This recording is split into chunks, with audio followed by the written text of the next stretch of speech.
What's up, guys? This is Justin from the Board Game Losers, and as you can see, we are here with another playthrough of a game that I really, really love. Just not too long ago, got this and have been playing it and just really, really enjoy it. Alter Quest, and this is the beginning of a playthrough of the first story that came with Alter Quest. It's a part of the base game, and the Kickstarter was out of Luxen, as you can see here. So what we're going to do is we're going to play through this story. I believe it's like 6 chapters, six plays essentially that tell a story. It's got some story that we're going to read and have to make decisions, have decision points in, and then some of the chapters will have specific setups for villains. Some of it will be specific threats, altars, etc., etc., etc. And so we're going to work through this. Like I said, I really enjoy the game. Basically, what you're doing is you're playing as hero. This is a card-driven game, so you have a hand of cards. You have some basic actions that you can do, and you're doing some card play or taking some basic actions. You're trying to generally, and I think this is probably going to be true for most of the stories. I have intentionally tried not to look ahead to find out, but generally you're going to be you have a quest. In this case, we'll have a story, or the story will give us a specific quest, and we're going to be going through these rooms that you can see back here in the background, and each room has a feature, and we'll be fighting minions, which are kind of like the specific enemy, a very specific enemy.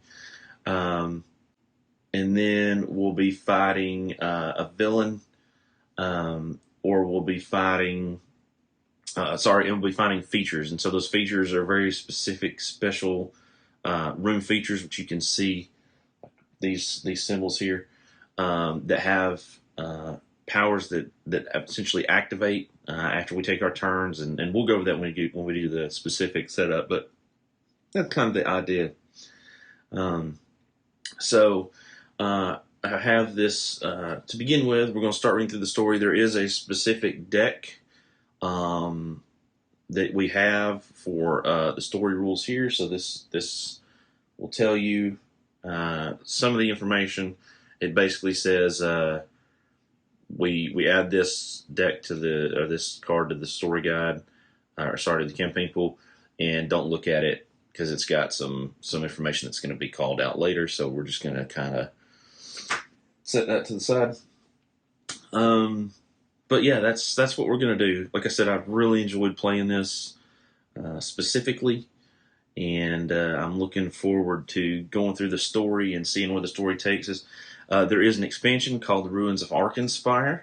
I do have that content. There's also a pack called The First Four, which is basically 4 playable hero characters. And I am actually going to choose to play 2 of those just because I think they have really cool abilities that I think will be fun to play with. And we'll look at those when we get to that point. So, without further ado, it is story time. So let's go through this introduction and let's see what happens. So there's an introduction, and then there's a chapter.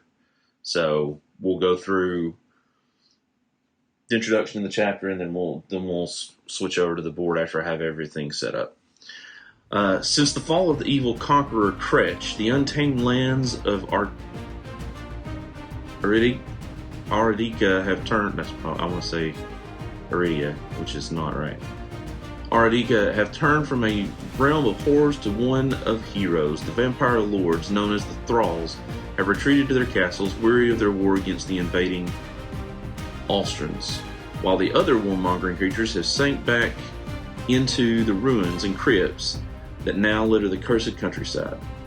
This newly elected warrior queen of 5 holds, Valerie Wexton, has called for aspiring heroes to venture into the wounded lands in an effort to bring peace and prosperity to a realm despoiled by violence and horror.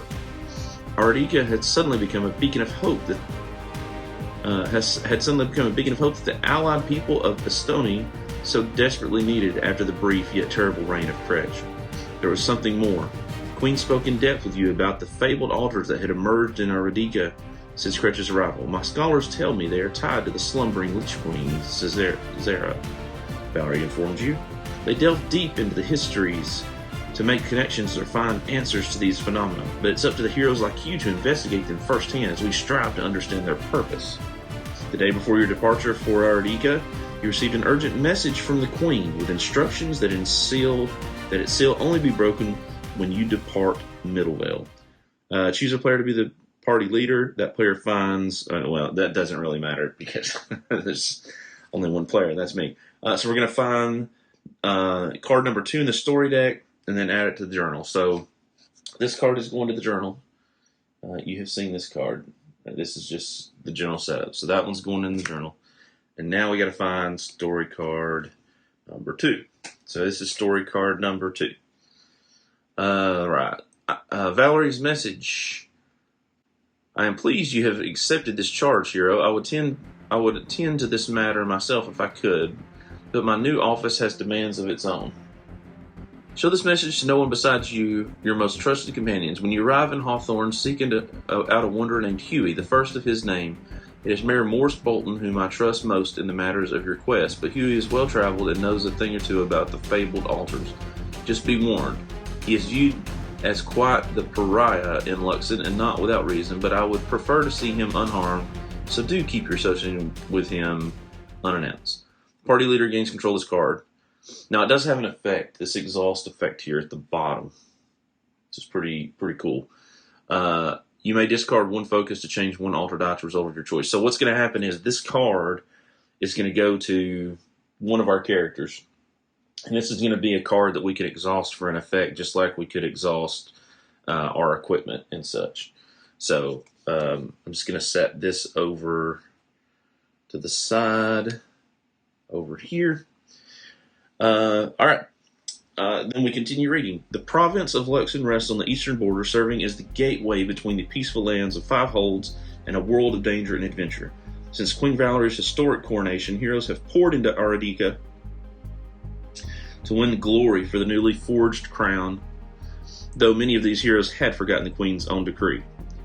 All able-bodied aspirants heed this call, the royal criers announced in every Five Holds village, carrying Valerie's words. The Queen of the Five Holds and all of Estonia had requested errants to carry out her will in the troubled lands of Aradika. She has vanquished Kretch and liberated all Aradikans from tyranny, but her quest is far from over. You were but one of the many would-be heroes that answered that call. Thus began your journey to the town of Hawthorne and Luxen. The journey was astonishingly pleasant. The late spring makes for fair travel weather, and the Queen ensured you were well provisioned. It wasn't until you'd crossed through the mountains past into Luxen that you encountered the first frogs. The frog-like creatures have crept far enough into Five Holds that you are no stranger to them, but this one moves awkwardly, not even hiding from your presence. It limps toward the main road, collapsing into the tall grass before reaching you. You'd sense some sort of trap. So now we've got a choice to make, and this is you're going to see this on the other pages as well. We've got a choice. You got to choose one of the following: approach the collapsed frogs to investigate, or continue quickly to Hawthorne before more frogs show up. So what we're going to do is we're going to make one of the choices, and then we're just going to continue reading, unless the book tells us, that we need to go to another entry. So there's the story part here in the front, and then in the back of the book, there are text entries. And so first option is approach the collapsed frogs to investigate, number 26, or continue on quickly to Hawthorne before more frogs show up.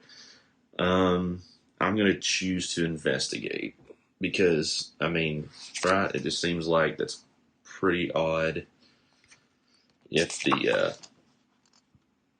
the frogs just falls to the ground. That's weird. So let's investigate. All right, cool. Here we go. So here's the appendix. So this is the section of the book that actually has all the pieces that you're going to read, the specific pieces you're going to read. Boom, right here. So we're going to find number 8. That's going to be this one.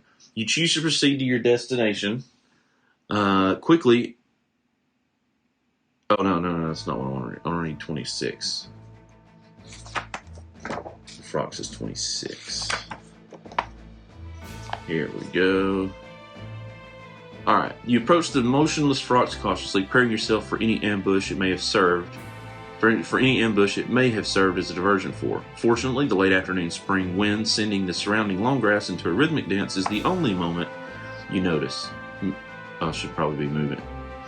You bend over the fallen frogs to find her dead, various wounds adorning her scaly body. You pull out what appears to be a massive boar's tusk from one of the wounds. Raglanders. You curse under your breath, not wanting to wait around to see the pig vermin that caused this Frox's wounds. But before you depart, you take a brief moment to further inspect what's in the Frox's hand, a jagged stone that gives you off a faint aura of power. As you pack up the stone, you notice a chill wind and realize that it's much later in the day than you thought. You better make haste to arrive at Hawthorne in time for some rest. Now, it says, add Mysterious Stone to the journal, number 3, Mysterious Stone to the journal, and continue to chapter 1. So, again, out of this deck, we're going to find number 3. So here's number 3. This is Mysterious Stone. The effect is Mysterious Stone appears to be a piece of the fabled altar. So, okay, so there's got to be one around here somewhere. Exhaust. Cancel an altar effect. The altar die is still rolled.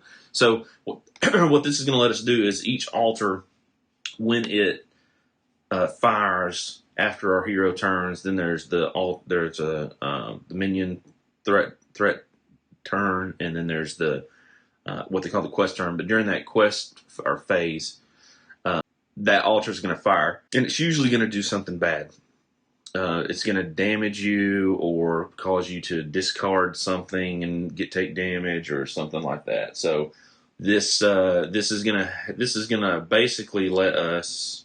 Oh no, sorry, I read that wrong. So that's going to do that. But all of the weapons and stuff that we see, the altars, even the minions and the threats that we face, are going to have something that they do, and then they're going to have what they call an altar effect, and that basically means when you're looking in the altar pool, which we'll see later, if that symbol is in the pool, it's kind of like they activate and do something, and then it's an extra something that they do. So this card is going to let us basically negate that extra effect of the altar, which is good, because we potentially could need that very, very, very bad. All right, cool. So we're going to set that aside. Now we go back to where we were. It says continue reading chapter 1.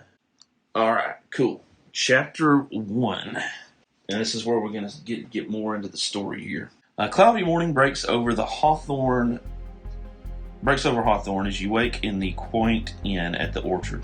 Your rustic accommodations are just outside of Hawthorne's town that protects the rural town against the otherwise... Hawthorne's town walls, if that is what you call the meager stone barrier that protects the rural town against the otherwise tame landscape that surrounds it. You prepare for your scheduled meeting at dawn with Mayor Bolton, taking only a few moments to banter with the inn's Bury folk, profiteer, and happily accepting her complimentary breakfast. Everybody loves a free breakfast. It says, perform the first 2 steps of the normal game setup, then each of the heroes gains 1 focus. I'm going to do all the setup kind of later, unless something later on tells me that something specific I need to do. So what I'm going to do is I'm going to take the 2 focus. So these are our focus tokens. These let us convert sort of misses into successes, and we can gain these as we play. I'm going to put one of those on each of the hero cards. Set those aside for each of the heroes so that they have that. The mayor's estate is nestled in the center of Hawthorne and the corner of the town's main thoroughfare, and next door to a smithy shop called Westrick's Wares. Several crudely armored town guards nod at your passing, certainly keeping a close eye on you, but also clearly not surprised to see more travelers in these parts. The Queen's instructions were very clear. Meet with her close ally, Mayor Bolton, and gain his support. Her more discreet instructions were a little less clear. You're unsure how pressing it is to find this Huey character she spoke of, but certainly he isn't worth keeping the mayor waiting for. So, we've got to choose one that we can search for Huey. Or head to the mayor's estate immediately. I mean, it kind of seems like we should search for Huey. I mean, I don't think she would have mentioned him if it wasn't important. Of course, I guess the question then becomes could we look for him afterwards? Maybe, let's look for him afterwards. So now we're going to go to 1. All right. As you arrive at the mayor's manor, your punctuality is noted, and his assistant guides you to the study. Mayor Bolton shall join you shortly. Gosh, I can't read today. Shortly, the young Bury woman instructs, showing you to an assortment of refreshments, and after a short time, a tall, solid man with long black hair enters the study. He gives you a lurid smile that reveals his sharp vampire fangs. Sorry to keep you waiting, he says with cool courtesy. The Queen has informed me of your arrival, and I would like to thank you for traveling so hastily to Hawthorne's aid. Okay, so this is going to have us draw a card. So let me switch over here, and I'll just show you one example of what's going on. So over here is our player decks. I have these set up. You can see I've got the focus token right there that we earned. I've given Gavin that first card we got, the Queen's Message. And then what we do as part of setup is we put out their equipment, their starting equipment, and then we draw 4 cards. So this is their hand of cards they have to play. So what it's asking us to do now, and I've done the same thing for Willow, which we'll look at. So each character is going to draw a card. So we're drawing a card there and there. Boom, they have a card. We'll look at the specifics of what they have when we get back to that. When we get to the point where we actually start playing. So cool. All right. So now let's go back. A lot of flipping back and forth here. That's chapter 4. We don't know chapter 4.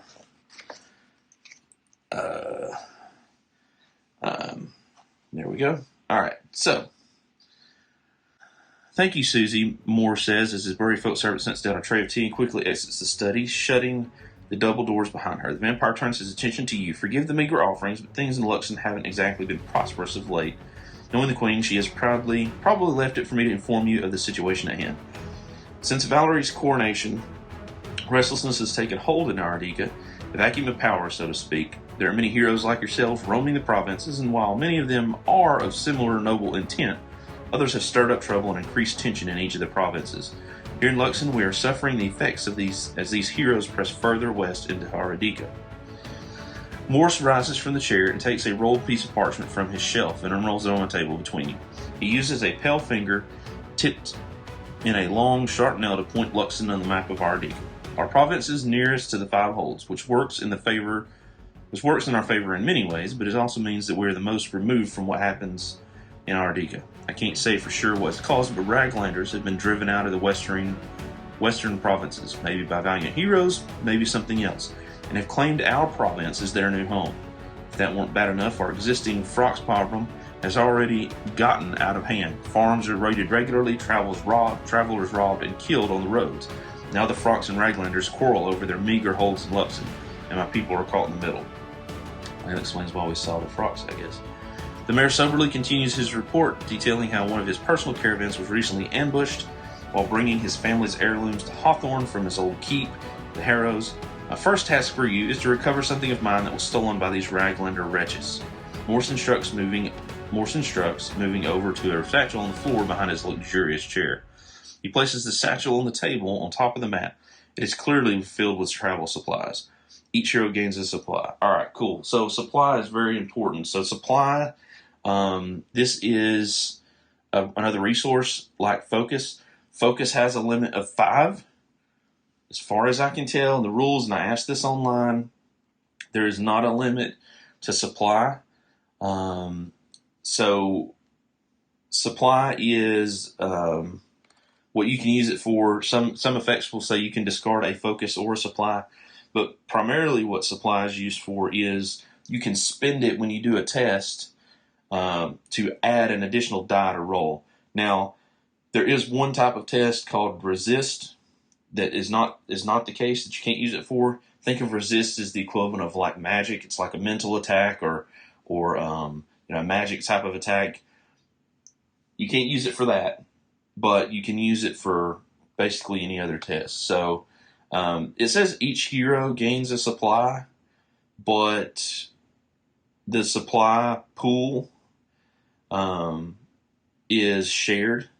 So if there's 2 heroes, we get 2 supply, and that 2 supply can be used by either one of them at any time.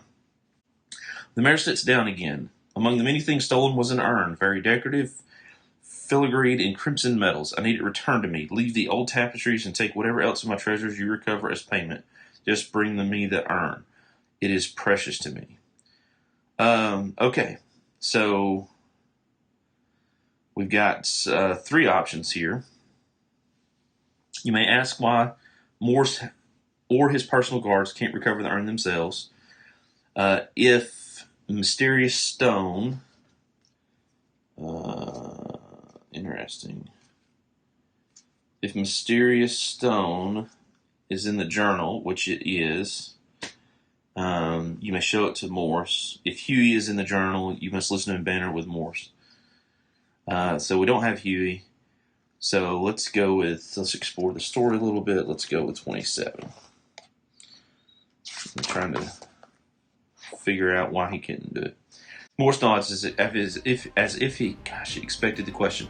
Believe me, I thirst for Raglander blood.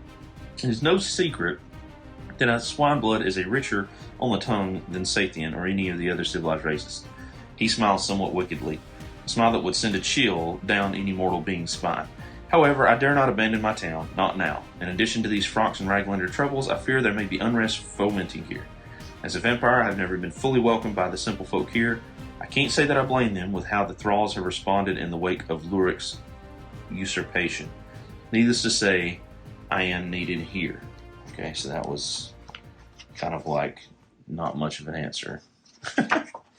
Right. Alright, so let's show him the mysterious stone. That was the other option. That's going to be 16. As you present the mayor with the stone it happened across, the vampire seems to lose himself in the depths of it. After several long moments, he slowly hands it back. I know this stone. It comes from the Arkenspire in Nethermore. It's a piece of the first altar. I can't imagine any Frox daring to stir the spirits that slumber there, which mean that there has been meddling there by something more cunning or wise. I like neither prospect. Regardless, keep this to yourself for now. I shall look into this matter while you're away. Each hero suffers 1 damage as the weight of what they carry poisons their morale. Well, that sucks. Okay, well, everybody gets damage. Woohoo! Exciting. I haven't decided if I'm going to do the damage. At some point, I know I had damage markers for 5s. I cannot find them. So I may end up using dice to represent health. It may be the easier way to do it. I don't know. We'll see. Cool. And that is the end of that interaction. So we'll go back over here. Huey's not in the journal, so we continue reading. My scouts know exactly where the Raglanders are holed up, Morse says, motioning to a collection of hills on the map right outside of the Hawthorne. It's close, much too close to my liking. Knowing that Valerie sent you to me, I trust you fully in the matter and have faith you'll bring back the urn. It is not safe out there. Quest set up. Finding Raglan's lair with the mayor's map poses no real trouble. However, as you approach the entryway in what must be an underground ruin, a cruel stench overpowers you. This is where we start. So we've got some sort of story elements here. Now we got to do a test. It says each hero must test 2, and that trait is strength. Each hero that fails suffers 2 damage. So we're going to do a test. And you'll notice that it's specifically, in this case, it specifically states what quest deck, what threat deck, what villain deck. So that is what we're going to do. But first we've got to do that test. So looking at their heroes, they both have the same stat. We'll look at that here in a second, but they both have the same stat of 2 So this first roll will be for Willow.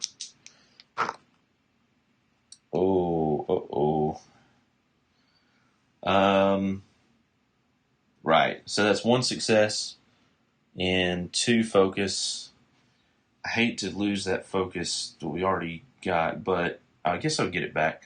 So the way this will work for these tests is I can spend the focus, and I can make that one a success. So that means I've got 2 successes. So that means I've passed the test. And then I have an extra focus left over, an extra focus symbol, so she actually gains that focus back. So she's good. Gavin, same roll. So there's 1 success and a focus. So I'm going to have to use that focus. I don't gain it back, so I pass, but now he has no focus. Unfortunate.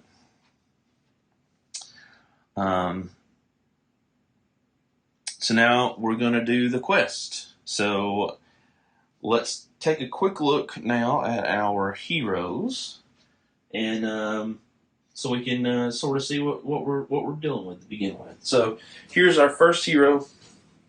This is Gavin Ulrich. He is kind of like again, he's part of the first one set. So I think of him as kind of like a paladin. He's got an armor, 12 health, movement of 4. One of his things is he can do inspiration tokens, and these are the inspiration tokens right here. So there's different effects that he's going to be able to use to put inspiration tokens on himself or Willow, and then allow them to discard those inspiration tokens to make something happen, or potentially even on enemies. So the 4 cards that we've drawn for him are Shielded by Faith. Shielded by Faith, Valiant Stand, Sacred Ground, Lead by Example, and Light of a Luminary. So you can see on these, they have an action that happens. This one actually says ongoing, so this would actually stay in play. It's got a use. So if I chose to use this card, then it goes out, right? It's gone, it goes to my discard pile. If I choose not to use it and leave it out, I can exhaust it, and you can see that symbol there, that flame symbol, would be looking at the altar dice. Do we have that rune in the altar dice? If we do, then I can discard an inspiration or heal a damage or gain an inspiration. So that's how that's going to work for everybody. That's how you're going to get actions that aren't part of your standard actions. That's how you're going to, and we'll look at the standard actions here in a second, that's how you're going to put these tokens out, etc., etc. So now that we've taken a look at a Gavin, now let's scoot on over here to Willow. So Willow, and you can see she's got the damage and that focus. Willow's cards, Willow's mechanic, if you will, is this rune effect. Rune effect. These melody tokens. And these melody tokens are super, super cool. They can be used for a couple different things, and I've got this card here to remind us. So, whenever a melody token is discarded, it goes to the supply. Okay, that's not that really big deal. Well, resolving the rune effects on their cards, heroes may treat each melody token on their hero character card as if it was a matching rune in the altar pool. So basically, if for example, we're looking in the altar pool and it says this discard here requires win, there's no win, we can actually discard one of these melody tokens off of the hero and treat that as if it's win. Now we don't, it goes back to the supply, so we don't get to keep it. But it does greatly increase the utility that we have with them, which is a lot of fun. Also, when a rune effect on an enemy card would resolve, the heroes may prevent it by discarding a melody token from that enemy card. So if these are on an enemy, then it'll activate, and then if there would be a symbol in the altar pool then that does not um, fire, and it doesn't let them re-roll that altar die. So really, really good stuff there. She also has 4 cards plus 1. We've got Battle Hymn, A Merry Minstrel, Rousing Finale, Raving the Dark, and another Merry Minstrel. So there are duplicates in these decks. All right. So now let's go back to the board and we'll get everything set up, get our heroes situated, and we will get this thing started. All right, guys. So let's talk for just a second about what's going on here. So I have here some cards, and these cards are various parts we've had to set up. So I want to go through these right quick. So remember, there's several elements here to this game. First one is the quest. So this is the quest card. So this card is going to have some setup on it. It's going to have some text on it. So I will read that text to you. Hopefully that will go up on the screen. So it's called The Search. Since their appearance, the altars have attracted more than just power-hungry schemers and vile monsters. Legendary artifacts that have remained hidden from the world for centuries are also drawn toward the magic that emanates from the altars. It's a common belief that all relics and enchanted weapons were originally empowered by the hidden altars. You cannot leave those items to be found by forces of evil. So, what is it asking us to do? Glad you asked. So setup. So whenever building the feature deck, so like I said, there's going to be 7 cards that are going to be the altar. They're going to be the rooms. So we're exploring these rooms out that you see here. There's a card called Altar Found. So that's how we're going to know which altar, the altar that we drew, that we're in that room. So, and 2 other feature cards placed at the bottom of the feature deck. So basically, what this is telling me is that we're going to have to get through at least 5 rooms before we find the altar. Remove each clue card from the quest deck. So that is some cards that have that. I've done that. And shuffle them together to create the clue deck. So this is a separate deck from the quest deck. Set that deck near the quest deck. Shuffle the quest deck. And flip this card. Okay, so we've done that. So the other side of the card, it's quest rules. So this is going to tell us how we complete the quest, which is our ultimate aim here. If there's one quest token on this card and each hero is on the stair style, the heroes have found the artifact and win the game. At any time, a hero may discard any number of clue cards they control. And we'll see how those work as we play. Now, you do notice that this has an activate option. That activate option is part of the quest step. And so before we go any further, let me show you the quest cards. The quest card is just so you know the flow of the game. It's basically you have the hero turn, the threat turn, the villain turn, and the quest turn. So the hero turn, which you can see here, you refresh your cards that you've exhausted previously, and you have 3 actions that you can do. So there's some standard actions, moving, go 3 spaces. If you have a card that's in play in your play area that has the action keyword listed, you can use that. You can interact. Again, the different cards, features, and such have interact options. Play an action card. So there are cards in your hand that have action listed. You can play and resolve those. You can draw a card. If you want to draw a card, you can rest. So that's taking a supply that you have. Discard it to heal 2 damage. It does take an action, though. So, I mean, healing 2 damage is great, but you have to remember it does take an action. And then channel, gain 1 focus, and change 1 altar die to a result of your choice. So those are standard actions, and then any actions that would be on our items, equipment, spells, prayer, whatever cards you have attached to you, because there are heroes that can attach cards to themselves or other heroes to give them additional effects. After resolving their act phase, the active hero draws a card. So you're going to get 1 free card on your turn every turn, but you can take actions to draw additional cards. Then on the other side of the card, we have the other 3 turns. So that's basically the hero turns, and we both do that in any order we choose. We have to resolve all of our actions, unless there's something that gives a hero an action somehow during another person's turn. Otherwise, we go to the threat turn. In any order, players choose each hero, resolves the activate effect on each card in the threat area. So as we play, we're going to draw threats, or potentially what they call lurkers, which are threats, but it's threats from everything. So the threat deck is a specific. So everything we draw from the threat deck is going to be a Raglander.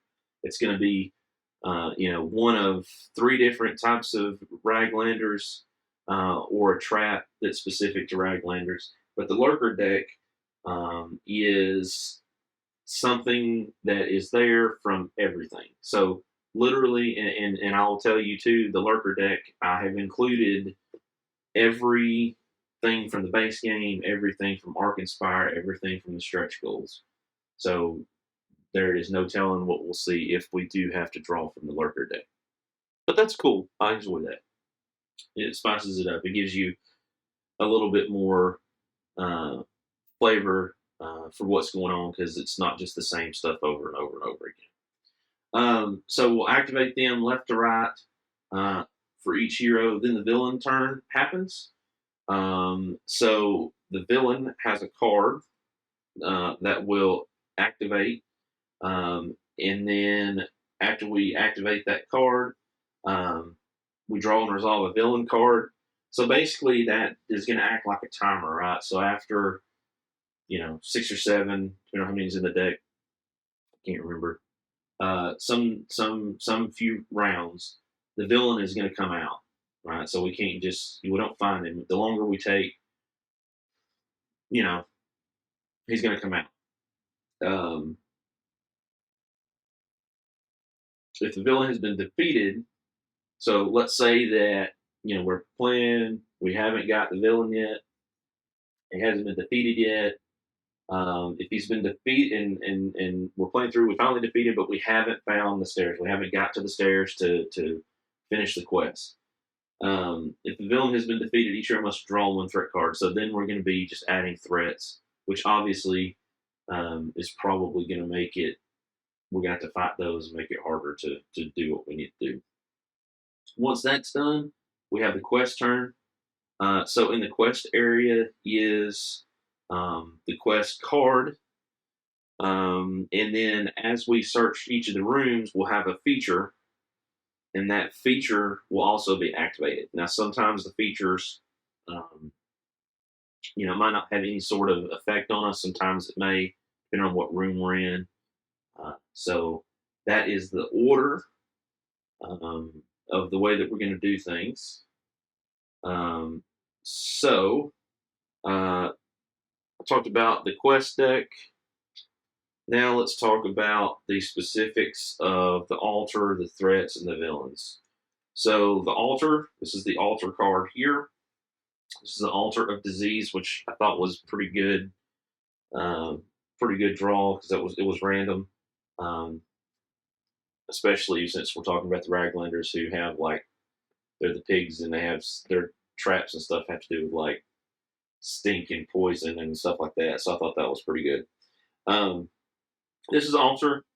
Now the altar does go down right beside the quest card, and it will activate every turn. Okay, even if we haven't found it.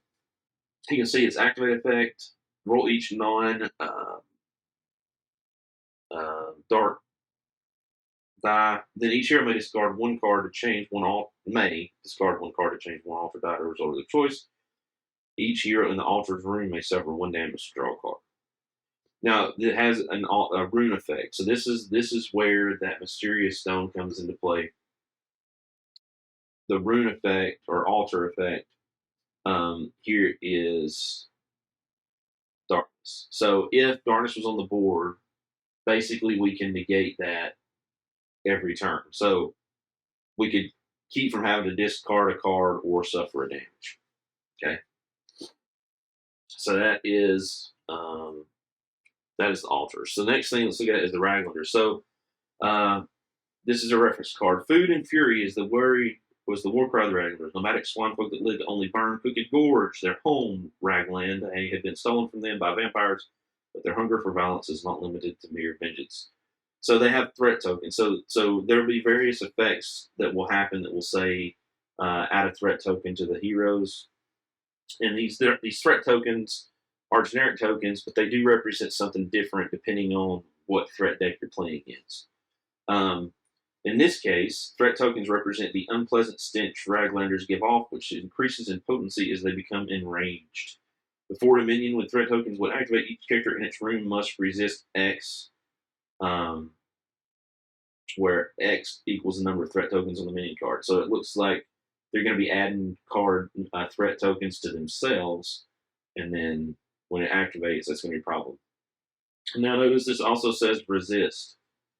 This is a resist. This with resist is different than basically any other test because, like I said, resist is not a physical thing.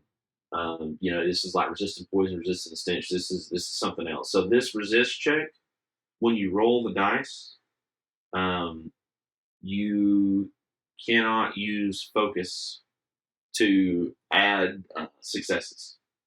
Right. So it's basically what you roll is what you roll. So that is I believe I'll double check. I believe you can use supply, but you can't use focus for sure. So that's going to make that harder. So you don't have that ability to augment it if you roll bad. Then the other card we need to look at is Gert. So this is the villain, villain that we're fighting. And this is what they call the villain scheme card. So Gertrude Westbrook acquired her name through the same means she acquired all of her possessions, theft. Her given name of Bessie was not dignified enough for someone of her quality, so when her litter raided the Westbrook estates and swales, she took the lady of the house's name after dining on her soft flesh. Since the fall of New Kalis, Gert and her drove of Raglan refugees roam Aradika in search of their next meal and maybe someday their new home. So this activate effect, this is what's going to happen during the villain turn. Each hero must either discard an armor token or do a resist check. That's going to happen every turn. And then, if there is Earth, which is that diamond symbol in the pool, each minion gains one armor token. So either keeping the minions to a minimum or getting rid of her quickly is going to be imperative. And she actually has 2 defense and 16 health, so she's not going to be super easy to burn down. But it is what we're striving for. All right, cool. So yeah, that's the setup. That's a good. Oh yeah, so the quest turn. We did that. We talked about hero turns. So I think that's everything. I think that's everything we need to go over. So I'm going to cut it here because we've done the story. We talked about the setup. So in our next video, we will start the actual playthrough in the room, in the altar quest, on the board, and we will attempt to recover this decorative urn, or urn, I guess I should say, um, that we have been tasked to retrieve from the Raglanders. So, thank you guys for watching. Thank you guys for subscribing and checking out the video. You noticed we've recently started a consistent Tuesday night live stream. So definitely, we would love to see you guys there. Come hang out, chat with us. If you want to be part of the show, there's going to be some times where we'll use maybe something like StreamYard or something like that to be able to let you in and let you be part of that. And yeah, that's where we're going to end it for now. Thank you guys for watching. Thank you guys for subscribing in. I am Justin from the Board Game Losers, and we will see you in the next video as we go hunt down the urn and fight the Raglanders and Gert in glorious battle. Thank you guys.